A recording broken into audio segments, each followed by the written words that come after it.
Hey, welcome to the Healthy Postnatal Body Podcast with your postnatal expert Peter Lap. That, as always, will be me. This is the podcast for the 7th of August, 2022. And day before music and all that sort of fun stuff. You know the routine by now. I'm talking to MaryEllen Reider, and we're talking pelvic floor. This is a wonderful interview. MaryEllen is the co-director of Yarlap, which is a wellness device that helps treat urinary incontinence and improve sexual performance and all that sort of stuff through muscle control. Basically, it's something that helps you do your pelvic floor exercises, and it's genius. It's like an electric toothbrush. It takes all the it's not really like an electric toothbrush. It's like an electric toothbrush in that it takes the possible mistakes out of your pelvic floor exercises. It's a wonderful thing. It's a great interview. We're talking everything pelvic floor. And it's great fun. So without further ado, here we go.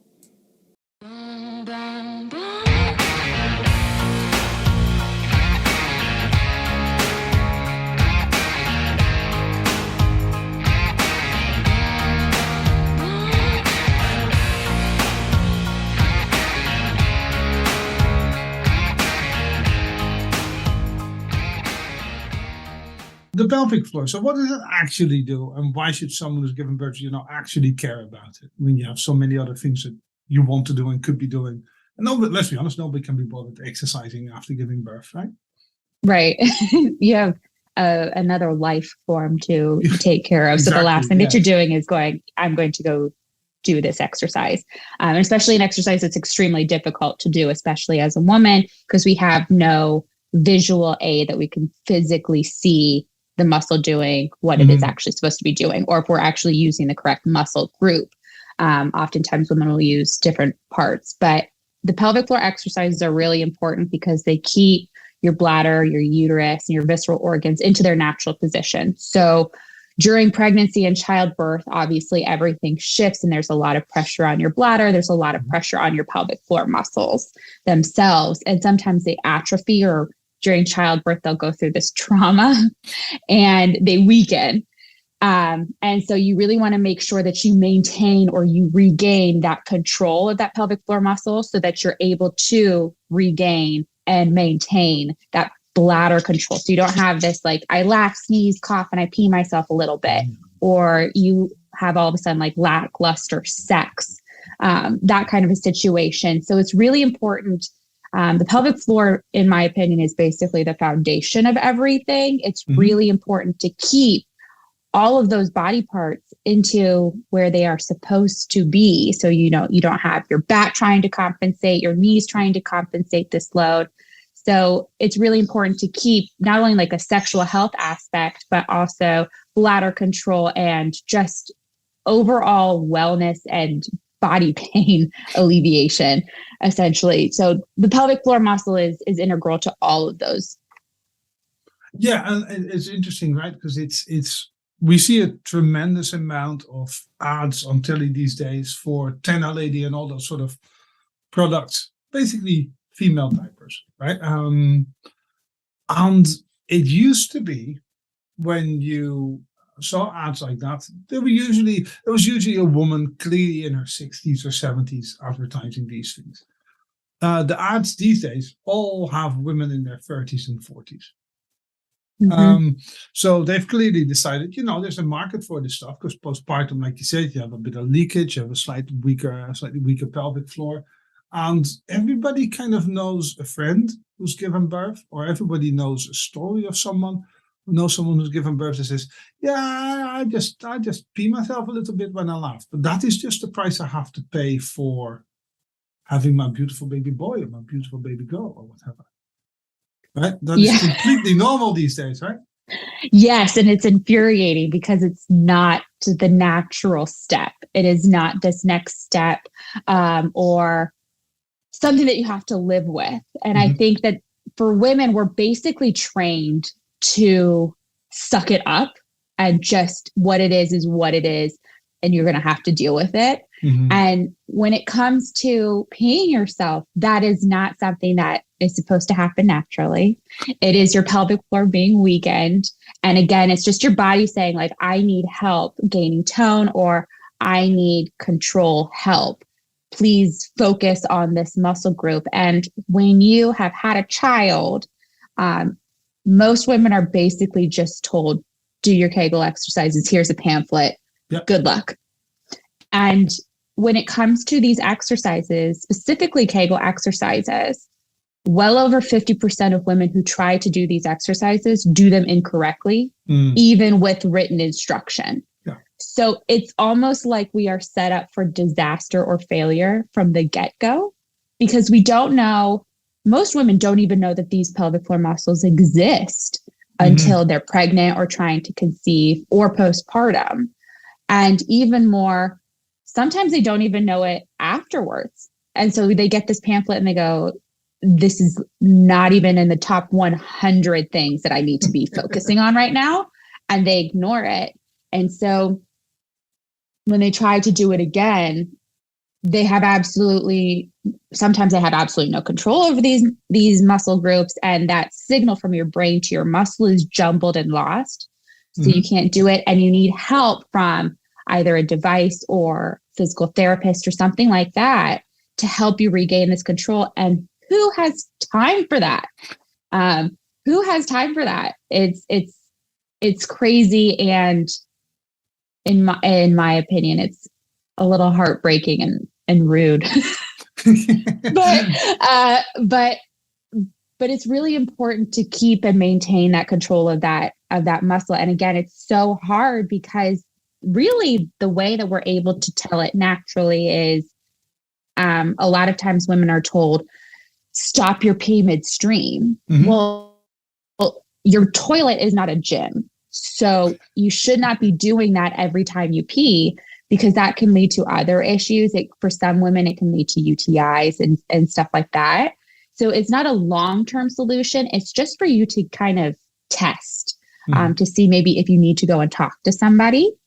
It's not something where you should be doing it every single time you go to the bathroom. That's not how that goes. So when you try to do these, a lot of times you'll do like an Oxford test, which is to stick a finger inside your vagina to see if you can clasp it. And you're not going to want to do that when you're at a stoplight or when you're sitting with friends or when you have anybody else there, or sometimes even when you're alone. You just have absolutely no desire to do that.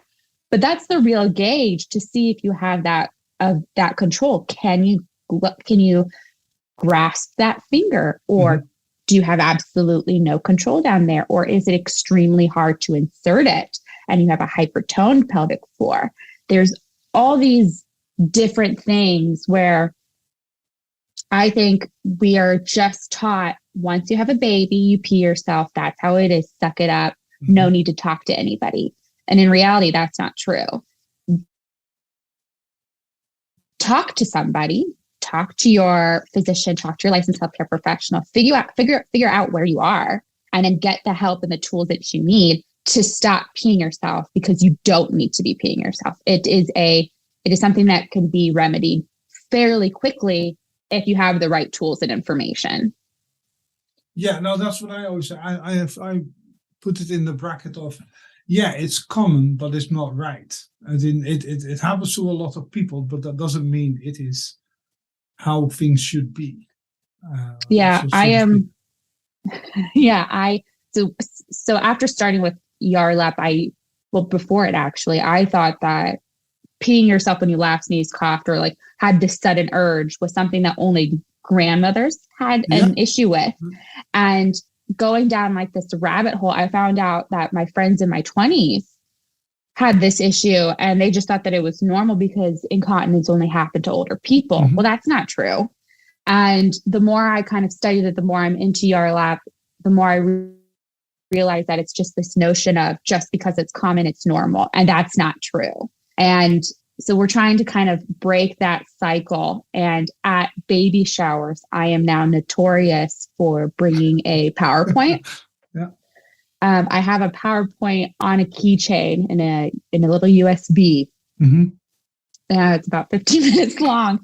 And and it goes through what the pelvic floor is, why it's important. And I have these animated figures of clitorises and vulvas that are in every single slide. And seeing these grandmothers and mothers, their jaws drop, but nobody listens as intently as they do. Mm-hmm. And then we talk about, and then we talk about like sex. We talk about the G spot and the A spot and all these different things. And they're just sitting there, just curiously listening.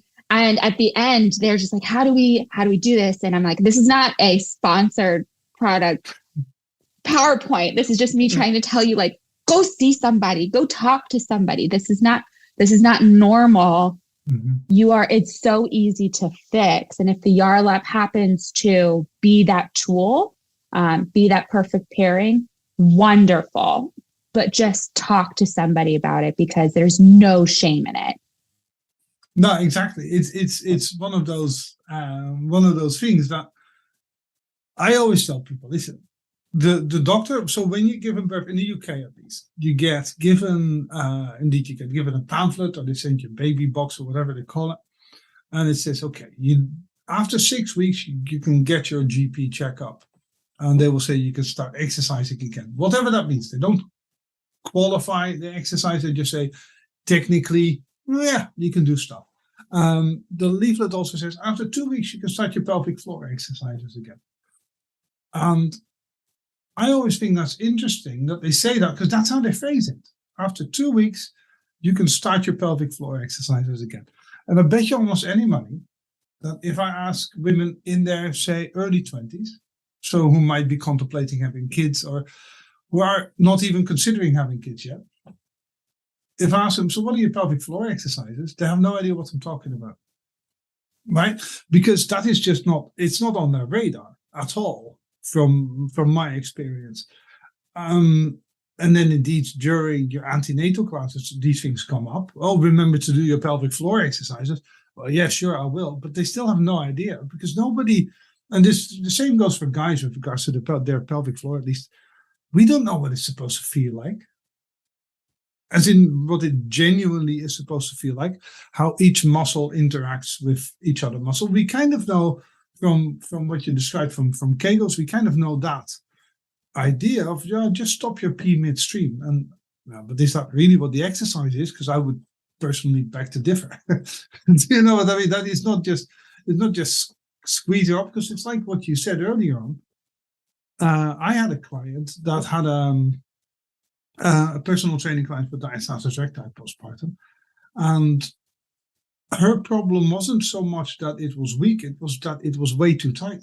She just couldn't release her pelvic floor at all. She had no idea how to do it. She just thought, the more I squeeze, the better it is. And that was what she picked up from that leaflet. Because like you said, written instructions don't really work all that well. Yeah, and I think a lot of people, again, when they hear pelvic floor exercise, they don't know, or if they do, they associate with the Kegel exercise. But that's not the only one that is should be utilized. There's also, again, the relaxation one, which is just as important. And I think it's never talked about really. No. That everybody just believes clenching. But if you have, again, a hypertoned pelvic floor, clenching an already clenched muscle is not going to do anything. No. In fact, it can go in the opposite direction, and you're just going to fatigue and overwork this muscle, and you're going to be in a weirder position. And so you have to learn how to relax and also clench this pelvic floor muscle. And during childbirth, relaxation is really important. And you kind of want to have muscle memory at that point, because when something is trying to exit your body and there are people staring at you down there, the last thing that you're going to be doing is thinking, relax. That is the last thing that you are thinking of. You are thinking of, I have never felt this much pain. Am I going to poop myself? Yep. And like, those are the things that you're not thinking about relaxing. This is the least relaxing environment that I can think of. And so it's really important to have that ability to have muscle control, to relax on command, or have that muscle memory to know what to do to help ease that process. But we never talk about it. And for women, we don't even know, again, where these muscles are. So when we use the Kegel exercises, we end up using our rear end, our thighs, or our abs. And if you're using those, you're not using your pelvic floor muscles. You're not getting the benefits that you're reading about. So oftentimes they will blame the exercise for not working. But in reality, we weren't ever using the exercises correctly to begin with. And just like any other muscle, when you are exercising, the way that you do it, the posture and the performance of it is integral. So if you're, again, not using the right muscles, you're not going to get the benefits. And so it's really hard to engage the correct muscle when it is so deeply isolated up inside your body that devices like the Yarlap are really good because it goes in and it isolates the muscle for you, and it takes all that guesswork out for you. And I think that that's really important, because that's where a lot of the hiccup is when we'll say, I'm doing the Kegel exercises, but I still pee myself. Well, you were doing them, you wouldn't be peeing yourself, right? That's the idea, is that to prevent or to treat that issue. And so I think that there is a lot of misunderstanding. So again, talking to somebody and being open about your health is so important, especially to your GP, your physician, your licensed healthcare professional. Being open and honest, like, is this normal? Is this normal? No, it's not. Okay, how do we correct it? What do I need to do to correct it? And then that kind of leading that line of thought to your overall wellness journey, because you don't want to be peeing yourself and leaking from every orifice of your body. Oh no, absolutely, no, absolutely. It's. I know it sounds stupid because it sounds so simple, right? You don't want to pee yourself after giving, but too many people just put up with it, and I've had this conversation a lot with people. They say, "Yeah, I just don't go out to I used to go to comedy clubs, but I don't go out to comedy clubs anymore." I don't go trampolining, and I don't go to exercise class. They no longer go to the gym because they know as soon as they go, they're going to pee themselves. So they don't want to even worry about that shame. And I'm like, don't toilet train yourself. Fix the problem at its root. And get on with your life. There's no need to shun activities that you loved because of this. So. It is one of the most common things I see when I still have my own gym. And I know they do that. I mainly do home PT now. So I go to people's houses and train them, because I found out when I have my own gym that, it seems rather obvious in hindsight. But if you do postnatal stuff, people don't like schlepping their baby halfway across town, making sure, hoping the baby sleeps, and then schlepping them all the way back again. So because that means it takes an hour-long session, takes 2 hours. And, good luck trying to keep a relatively newborn quiet for 2 hours. So I do home PT now. But the amount of women I trained that was like, I would just run to the toilet just before the session started, because they were just concerned about them peeing themselves. And I already don't do impact exercise anyways. That's kind of not what I do, because early postnatal training kind of avoids that anyways for exactly that reason. But then when I spoke to them about it, or when I talked to them about it and say something along the lines of, so are you doing your pelvic floor exercises? Quite regularly, the answer would be, what are you talking about? Or no, because I don't have time for that. Or I don't know how to. Because the healthcare professional that they've seen is not necessarily a pelvic floor specialist, or they were just given a leaflet, like what you said, or they've just kind of, if you see a standard physio, they might be able to describe what a Kegel exercise is, but they don't necessarily know how to teach you how to do one. And that is why I'm interested in this Yarlap thing, because it's kind of like it takes the guesswork out of it, doesn't it? Yes, it does. That was actually what it was designed for. So my dad and I are the co-founders of it, and he helped design a similar unit for the national healthcare system in Britain, Germany, right, France, Scandinavia, that they give postpartum, but nobody's really aware of it. And in the United States, they don't even offer it. That's not even, they essentially give like a photocopy piece of paper and go, good luck, have fun. That's what they're doing. Also, like, keep your child alive. You're going to be great. See you later. And then you're just kind of floating. You're overwhelmed. And again, like when you are overwhelmed, you're not going to try something new from a piece of paper for this exercise. You are exhausted, you're tired, and you have no idea what they're talking about. So it's going to be the first thing that you ignore, understandably, but it shouldn't be, and it shouldn't be like that. But again, it's so hard for somebody to describe to you an exercise that is completely internal, that you can't see, and is so private. And so again, that's where like the Yarlap comes, is it takes away that guesswork of, am I using it the right way? Am I doing it for the right amount of time? Am I using the right muscle group?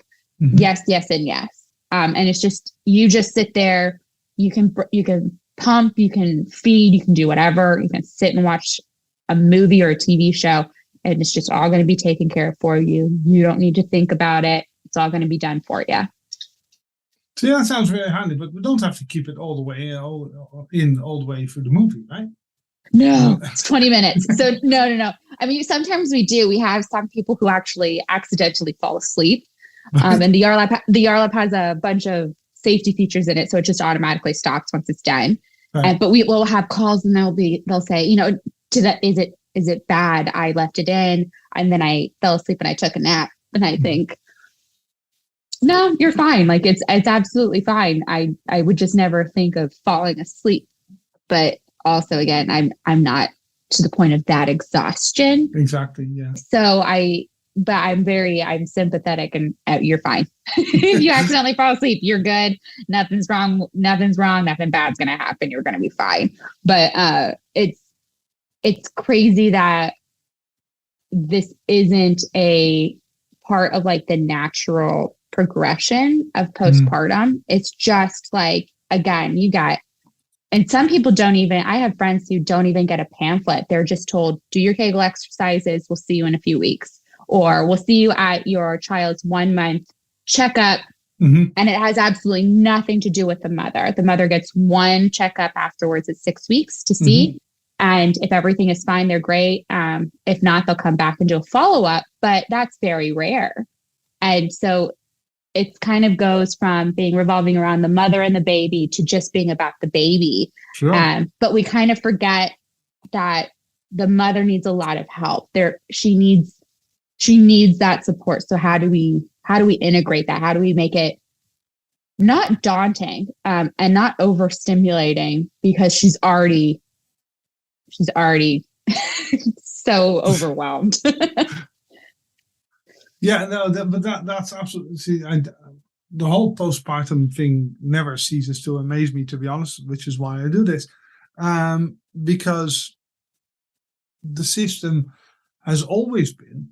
I mean, prenatal, during antenatal classes, people still at least have the pretense to care a little bit about the woman. As soon as the baby is out, nobody really cares anymore. And even in most antenatal classes, women's postpartum health never comes up. Right? It's baby postpartum health in the UK. Most of the classes are run by a charity whose main focus is breastfeeding and all that sort of stuff. That is kind of what they're. I mean, they mean well, and they run excellent classes, but the focus is on the baby. How do you take care of the baby? Then there's half a module out of 9 classes that is a little bit about now don't forget about your partner, ladies, because he might feel neglected or she might feel neglected. And there isn't a bit on, by the way, afterwards, you're going to feel like a train wreck, and there might be loads of stuff wrong with you, and this is how you cope with it. Most women I speak to don't know that, for instance, the reason for your 6-week checkup being at 6 weeks is because up until the 3 to 4 week stage, your hormonal levels are all over the shop. Or at least in the UK, this is one of the reasons why it's at 6 weeks. I don't want to speak for any other countries. Other countries are better. Genuinely, France is on top of it with this stuff. And I have some listeners in France that would email in saying, no, we're fine. What are you talking about? So in the UK, basically 6 weeks, because your hormonal levels are all over the place for 3 to 4 weeks. And therefore, the question that you get at 6 weeks is, So are you planning on killing yourself? Right? That is kind of what it boils down to. Do you suffer from postpartum depression? Are you feeling okay? That's the only question women get asked. At 3 weeks or 4 weeks, the answer, the likelihood of a woman answering yes to that question is significantly higher than it is at 6 weeks. And that's why the 6-week checkup is at 6 weeks, because otherwise, there's a problem that we might have to fix. Right. If you ask that question at 3 weeks and someone says, "Oh yeah, actually, I'm feeling really, really bad," you can't say, "Well, see me in 3 weeks' time," right? Because then if something happens, you're on the hook. Whereas if you ask at 6 weeks, they say, "No, actually, I'm fine now." You've just left them to it for the first 3 to 4 weeks. But it's interesting when you say, then if everything is fine at 6 weeks, you get left to it. But no one has ever been fine at the 6-week stage, physically. No one's ever fully recovered at the 6-week stage. I don't know anyone. 80% of women still have diastasis recti at the 6-week stage, at least, or 8-week stage even. Yeah, well, even if you go through not minor surgery, but if you go through a regular routine surgery, you have much more time to heal than 6 weeks. Yeah. And here we are, we're pushing a baby out of our vaginas. There's a gaping hole in our uterus, and you get 6 weeks. And that's it. There's no follow-up. There's no real support or something like that. So a lot of women end up going to like Facebook groups to hear other people's stories. And those are well-intended as well, but that's not talking to your doctor. That's not talking to a licensed medical professional who knows the anatomy and your hormones and how everything is supposed to naturally heal. And a lot of times they will end up telling you, "Oh yeah, I pee myself when I leak," or "I pee myself when I go to the gym. Get like really nice tight black pants." And you're like, "Nope." Nope. That is, I get it. And that is, you're being kind, but that is not going to fix the issue. The fixing the issue is going to be doing your pelvic floor exercises, how they are intended to be, whether that is relaxation or clenching or both. And give yourself some grace, because you push something out and it is very traumatic. It is. And I'm not talking like a mentally, because it could be, some people, they do have terrible birth stories, but it's just, anatomically speaking, it is a traumatic event. It is very hard on your body. So give yourself a little bit of break if you don't bounce back immediately, or if something happens, talk about it.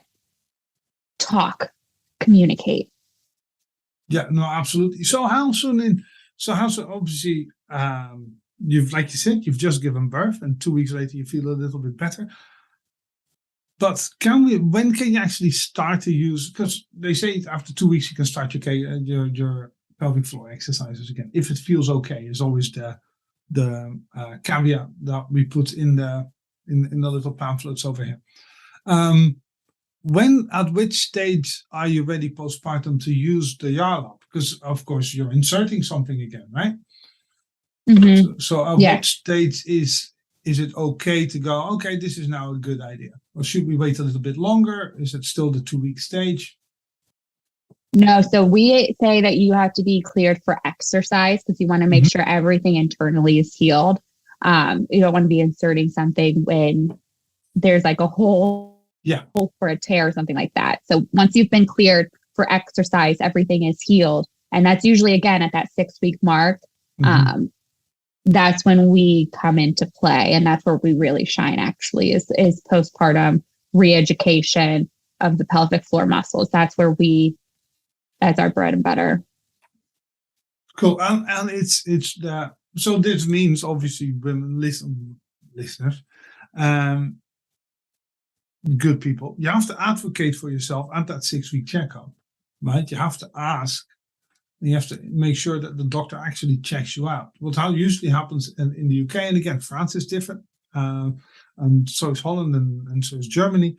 But in the UK, the 6-week checkup is also the one for your baby. And most GPs are massively overrun and they're really, really busy. And they only see, out of the 2,500 to 3,000 patients they see every year, only 5 or 6 are postpartum. So they're not that familiar with it. It's not like the common cold, which I see 50 examples of every single day, so to speak. But what happens quite regularly is that during that 6-week checkup, your baby gets a checkup. And then there is a quick question at the end that is, so how you doing? Whereas what you're talking about, signing someone off for exercise kind of implies that there is some sort of physical examination happening. Do you know what I mean? And I obviously get this a lot because I've got my Healthy Postnatal Body website where I ask the same question. Have you been cleared for exercise? Before starting the exercise program, have you been cleared? And everybody goes, yes. Yeah, but the doctor has no idea what he's talking about. Right, because because again, it's more of a Q&A at that point, at that 6-week mark. It's not you're not in stirrups. They're not checking you out down there. They're not looking at anything. It's more of, you doing okay? You still bleeding? Is he latching correctly? Or are they latching correctly? And it's, again, more focused on you and baby than it is on you postpartum wellness mentality situation. And so it's like, how do you feel? Are you okay? Okay, good. Next question. It's more of a Q&A.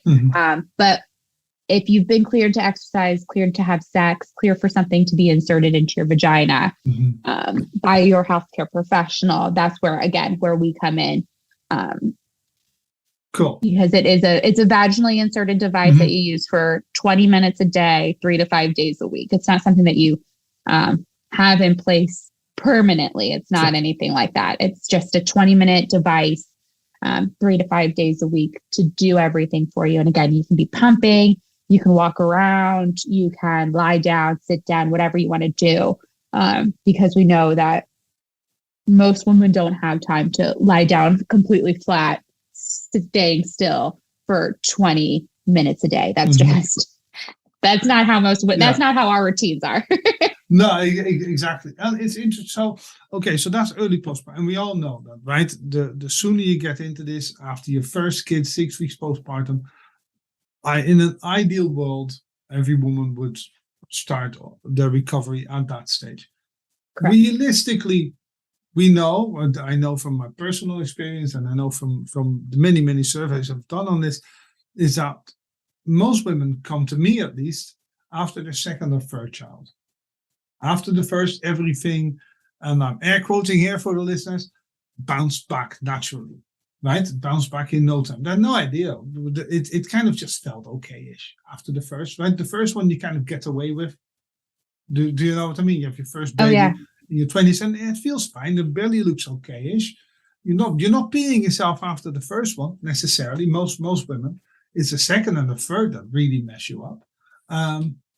But that is mainly because you haven't really fully recovered between the first and the second and the third and all that. So I always say it's never too late to start your postpartum recovery. You can be 50 or 60. I take it the same goes for using the Yarlap. As in, if you're 60 years old and you still have pelvic floor problems, this thing still works. Oh yeah, we do. We actually have somebody in their 90s. We have a lot of people in their 80s who are just like, I'm so done with this. How do I fix it? And like, am I too old? No, you're never too old to have your muscles learn how to work properly, or properly again. And I think, again, after the first baby, everything shifts, but it's like it's a non-noticeable shift, or not noticeable enough where it's raising any alarms or like any red flags. You're just like, I feel a little different, but like clearly nothing's falling. Like if I go to the gym class, I'm fine. Maybe every third or fourth class I'll pee myself, but like, it is what it is. And you just brush it off lightly. And then the second, and by the third one, you're like, what is happening? Like, this is not as, the third baby just, and I'll air quote this time, we get a lot to say, I quote, wrecked me. Yeah. And it's just like, well, it's been like it's kind of got the ball has been rolling for a while. And that you gotta take care of yourself. And again, that's so hard to do. But we get a lot of people who will be in their 40s, 50s who are like, what is happening? This isn't what I used to do when I was younger. Am I okay? We have people who are in like the throes of menopause as well. So it's we get women of all ages who are trying to regain that pelvic floor strength and do so. But we do get a lot of the questions of, am I too old for this? Or the one that stumps me the most is always when I get that, do I have a pelvic floor? Nice. Yeah. Everybody has a pelvic floor. Everybody. I'm fairly sure we all do. Yeah. Yeah. So yes, you do have a pelvic floor. Yes, you are able to regain that tone. Where are you? Do you need to learn how to relax? Do you need to learn how to clench? Like, where are you? So we can figure out exactly what you need to do to regain that tone. Yeah. And for that, I always say, your first visit, if you have any sort of pelvic floor issues, indeed, when you're talking hypertoning or whether you're talking not full-on prolapse, but borderline prolapse sort of situations, do get it checked out by a healthcare. But just get a mummy MOT, even if you're in your 50s or 60s. In the UK, we have these things called mummy MOTs. That you have to pay for yourself. We don't provide them. No, don't be silly. There is just a group of pelvic health physios that basically, they call it a mummy MOT, and you pay your 40, 50 quid or whatever it is. And they have a look. And they say, okay, this works. This is what your issue is. They at least help you identify what the problem is. And then they give you a leaflet and tell you to go away. Because, we're not actually solving the problem. We're just diagnosing. Yeah. But, knowledge is power. And at least if you have the diagnosis, then you can go to yarlap.com and or one of the other ones, and you say, this is what I need. Because at least you have the actual information there that can help. Because every physio in the world, every sensible physio in the world, is exactly like what you just said. A muscle can always be strengthened up. Right? People can wake up out of comas after 20 years and they get their muscle functionality back simply because they're muscles. That's what they do. You start training them and all of a sudden they start strengthening up. Exactly. And I think the most important thing, and you said this earlier, is be your own advocate. There's no shame and there's a lot of shame when it comes to urinary incontinence or lack of an orgasm, or something is wrong with your, something doesn't feel right in the body and we're just kind of told to shut up and suck it up. But there's no shame in trying to better yourself, better your health and your overall quality of life. So be your own advocate, because nobody's going to know exactly what's going on with you except you. So go in there and talk about it, because I can guarantee you it's not going to be the first conversation of the day that they've had about this. Yes, and especially when you're talking to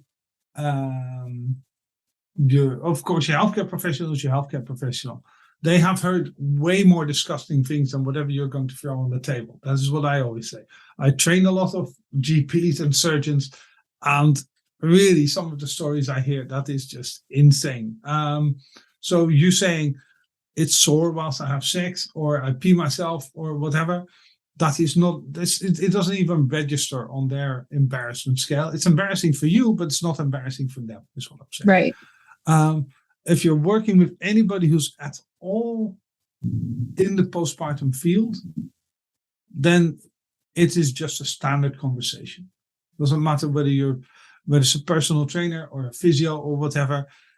Vagina isn't a dirty word at the best of times, but postpartum, it is the most commonly used word, I think, during my PT sessions. Yeah, absolutely. I mean, it's the part. Things. Yeah, it's like it's the main event. it's the main actor in this show. So yeah, it will. There's no, whatever you bring, it's not going to be the word. They're not even going to bat an eye at you saying this, and it's going to be very uncomfortable for you. Mm-hmm. But it is what it is. And it being uncomfortable goes away after 2 minutes. But once you realize that, I can have a conversation about this which might be difficult with your friends, right? Mm-hmm. But with a professional who knows what they're talking about, not so much at all. Right. A body part's a body part. Yes, exactly. It's the same as an arm. Right? As in, people come to me and say, I feel with my pelvic floor. That's the same as someone telling me my biceps aren't big enough. Okay, let's fix that. Exactly. Cool. So on that happy note, was there anything else you wanted to touch on? No, I think we covered everything. Awesome. Well, on that happy note, I will press stop recording. And press stop record is exactly what I did. So thanks very much to MaryEllen for coming on. It was a wonderful chat. I really enjoyed that. Like I said, she is the co-director of Yarlap. That is Yankee Alpha Romeo Lima Alpha Papa. You can go to yarlap.com. I will obviously link to the website and her Instagram and Facebook page and all that. I think this is one of those devices that could well be a game changer. It is, like I said in the intro, it's a bit like the electric toothbrush. For all accounts, an electric toothbrush is not necessarily better than a standard toothbrush, as in a standard toothbrush can also do the job as well, but then an electric toothbrush takes the mistakes out of it. Takes the human element of making mistakes out of it. And that is huge, especially for an area where you don't really know what things should feel like, and that is difficult to control. So like I said, I think this could potentially be a life or at least health changing device for many, many people. And I think it's worth checking out. That's all I'm saying. And I don't get paid for recommendations or anything like that, right? This is just my opinion. This device makes a lot of sense to me because too many people ignore their pelvic floor. And this just takes all the guesswork out of it. So how could you not, right? Anyways, in the news this week, as Buddy starts pottering as I record this, there is no in the news this week because it's silly season and there's absolutely nothing happening whatsoever. So I'll just tell you what we're up to at HPNB. Next week, podcast is already recorded. It's finished. It's a wonderful program, wonderful episode, interview that I did with two doctors from America. We're talking about everything to do with American healthcare. Dr. May and Tim Hindmarsh from the BS3MDs. I've got an interview coming up with the legend that is Brian Keane, who's a wonderful personal trainer who's incredible. We're talking all things nutrition and diet related. Love that guy. Very, very sensible. We've got more interviews coming up. I'm hoping to announce next week a partnership with a new partnership with a charity, which would just be awesome if that comes off, because I'll be very, very happy if we can give some more people access to the Healthy Postnatal Body program. And I like working with charities. They'll put people my way. I get some more listeners. They get free access and all that sort of stuff. So if you have a charity and you're thinking, actually, Pete, because I've been in touch with diastasis recti support groups on Facebook, and almost all of them say that they don't like to endorse any sort of programs, or even if they're not endorsing it, they just don't like to give their members free access. I think, and I always think that that's odd. I always think that that's very strange. But then again, they're not always looking for solutions, right? So I always look forward to working with new charities and see what I can do for them and all that sort of stuff. So if you're thinking, they've got a charity and I think our members would find it useful to have access to the Healthy Postnatal Body program, get in touch. Peter at healthypostnatalbody.com. Of course, if you have a business and you think, hey, this would be a cool benefit that we could offer to our staff, I'll work with 1 or 2 companies as well. It's cheap as chips. You're saving money. You're saving money by doing it. The charities get free. But, if you run a business, you need to pay some money. But it's still, like I said, it's cheap as chips. And it's a great benefit for your employees. Anyways, on that pluggy little note, like I said, come back next week. Amazing interview with the BS3MDs. You have a tremendous week. New bit of music. Here we go. Like a G, sipping Hennessy, president of sweet, looking like a young Barack Obama. Skipping to the beat, giving hella heat. I'ma need a seat just to count up all these dots and commas. I think it's evident I'm the better man, I'm the jam. I'ma have you crushing like a four-wheel monster. Who you know who looking like this for real? Who you know who looking like this? Baby, baby, won't you listen to me? I got that flavor, I know you're dying to feed. I ain't no dancer, just got some hip in my feet. Now throw your hands up. Ooh, you bring the lighter, I got the fuse. You make a fire, I'll add the fuel. Follow my lead, just watch your shoes. Gotta turn the heat up to get this cool.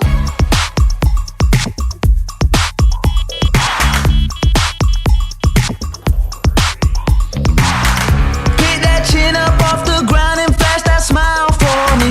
Put some pep up in that step, it's going down shortly. Got so much weight up on my shoulders, all this jewelry on me. I wear my shades inside cause I go blind just looking down. Walking like the man, sipping Chardonnay on the balcony, looking like a young Elvis Presley. I've been overseas, I've been underneath, I ain't never seen nothing like a person 12 o'clock.